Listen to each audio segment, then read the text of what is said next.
I'm Connor Woodard, and this is the Rookies Weekly Update. We got a lot of news, job, and art to cover, and I'm going to do this quickly, so let's get started. Maybelline New York took a couple of popular male gamers, voice modded them so that they sounded like women, and had them play some Call of Duty. I'm not going to play the audio because it's despicable, but I do want to read this from the article. One of the most striking parts of the campaign video was the laughter that came from the other players after players made sexist, demeaning comments.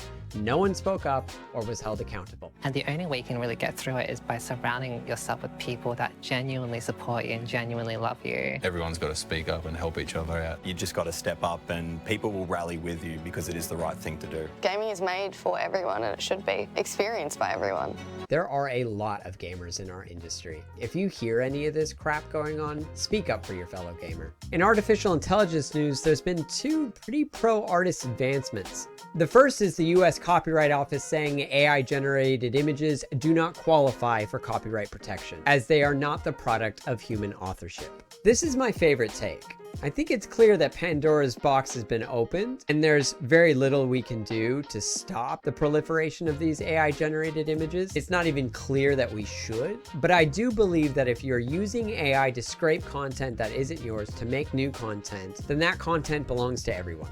A more clear line in the sand needs to be drawn about how much human input is needed to constitute something being the product of human authorship. Here's the Corridor crew doing an absolute incredible video to anime production workflow. Have you forgotten you're my twin brother? We were born at the same time. My claim to the throne is just as valid as yours. Well, I'm sorry you traveled all this way for nothing, brother. I control the city garrison. I'll have you exiled. Let us not forget the power to settle this lays in the palm of our hands. Do you remember what Father taught us about holy combat? You dare suggest— What did Father say, brother?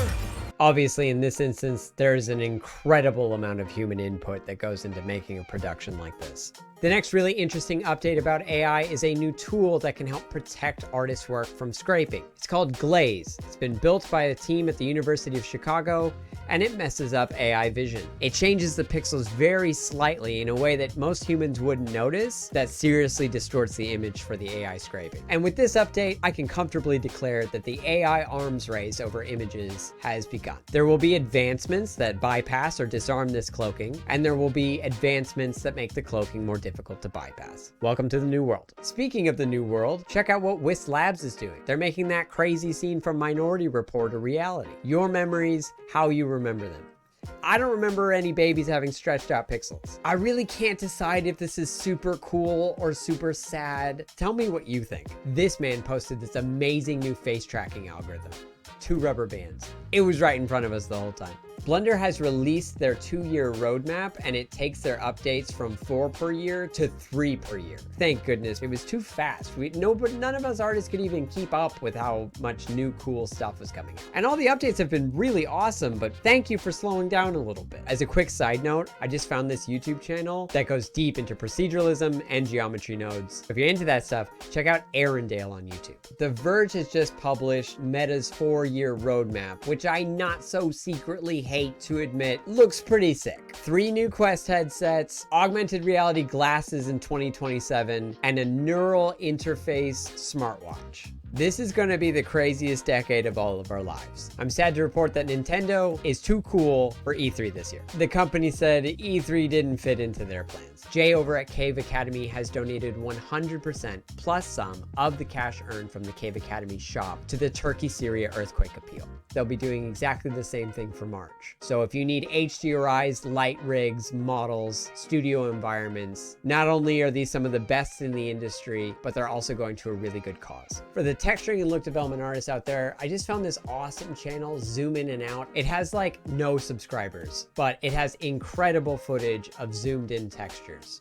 This is so cool. I totally want to texture a high resolution pair now to 20x magnification.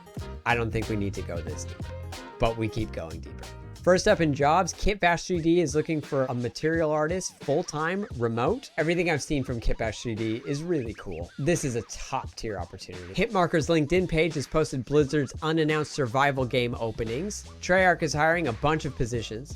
Walt Disney's hiring an environment look development artist, WildBrain's hiring a lighting and compositor, and that doesn't include the thousands of job openings on the animation, visual effects, and gaming database. The link will be in the comments below. Our first featured artist is Ian Spriggs, quite possibly the best digital portrait artist in the world. His most recent piece is that of the late Kim Jong-gi. He wrote in his Instagram caption that he asked if he could take Kim's portrait. Kim enthusiastically agreed. Kim Jong-gi passed away only a few days later. This is a beautiful portrait done in the memory of a great artist. The next featured artist is Yulong Huang, who created this World War II friend or foe switch box. This asset storytelling cannot be overstated. The breakdown on gameartist.co.uk shows how everything was modeled, textured, and rendered. Really phenomenal work, Yulong. That's it for the Rookies Weekly update for the first Friday of March. With all the crazy things that happened this week, I'm dying to have a conversation with you about it. But then after that, I hope you make this the best weekend of your life.